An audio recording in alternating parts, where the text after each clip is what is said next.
Shalom, kami dari kelompok 5 akan mempresentasikan mengenai LGBT dan kelompok 5 terdiri dari saya, Selivia Mulyostarjo, dan beberapa teman saya. Selamat mendengarkan presentasi dari kami. Apa sih LGBT? Nah, jadi LGBT sendiri adalah singkatan dari lesbian, gay, biseksual, dan transgender. Nah, istilah ini sudah dipakai sejak tahun 1990-an untuk menggantikan frasa dari gay atau komunitas gay sendiri. Yang ini dimana gay sendiri adalah kelompok-kelompok atau orang-orang yang berorientasi seksual terhadap sesama jenisnya. Biasanya mengacu pada laki-laki untuk gay sendiri.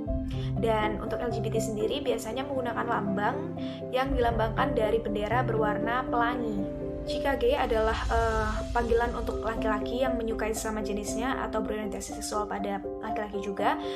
Begitu juga dengan lesbian. Lesbian adalah sebutan yang digunakan pada perempuan yang menyukai sesama jenisnya atau berorientasi seksual terhadap perempuan juga.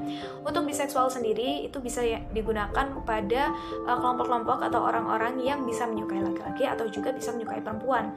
Sedangkan untuk transgender itu istilah yang digunakan untuk mereka yang berpenampilan atau berperilaku tidak sesuai dengan jenis kelaminnya. Jadi mereka seperti contohnya mereka laki-laki, mereka berperilaku bersikap layaknya perempuan. Begitu juga sebaliknya perempuan yang berlaku bersikap seperti laki-laki. Saya akan menjelaskan pendapat dan alasan mereka yang pro terhadap LGBT. Yang pertama, mereka yang pro terhadap LGBT mempercayai pandangan ilmu pengetahuan bahwa homoseksual ada sejak orang tersebut dilahirkan. Orientasi seksual sejenis ini terjadi akibat pengaruh genetik yang tidak dapat dirubah. Hal ini juga mendorong banyak orang untuk menerima adanya hubungan sejenis atau LGBT. Hingga banyak dari mereka yang pro terhadap LGBT membuat pernyataan bahwa Tuhanlah yang menjadikan mereka seorang homoseksual.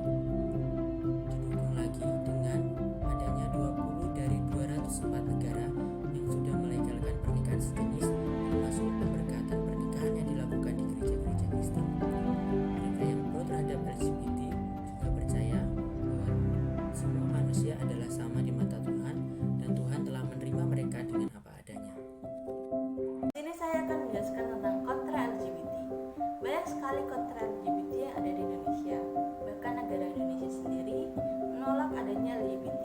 Dikarenakan LGBT ini tidak sesuai dengan norma-norma yang ada di Indonesia, yaitu norma kesopanan, norma kesusilaan, norma keagamaan, dan juga hukum yang ada di Indonesia.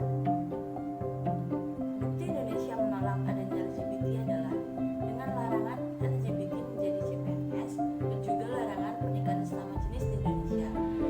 Sebuah media menyatakan bahwa segala aktivitas ataupun gerakan yang melegalkan LGBT dapat mengancam kehidupan beragama, ketahanan keluarga, kepribadian bangsa, dan juga dapat mengancam konstitusi serta nilai Pancasila dan hukum di Indonesia. Di sisi lain, ada juga dampak buruk yang disebabkan oleh LGBT ini, yaitu penyakit menular, yaitu HIV/AIDS. Lalu bagaimana pandangan Alkitab terhadap LGBT? Nah, dalam Kejadian 1 ayat 26-27 sangat jelas bahwa Allah menciptakan manusia menurut gambar dan rupa Allah, yaitu laki-laki dan perempuan. Bukan laki-laki dan laki-laki, perempuan dan perempuan, laki-laki yang berubah menjadi perempuan, ataupun sebaliknya.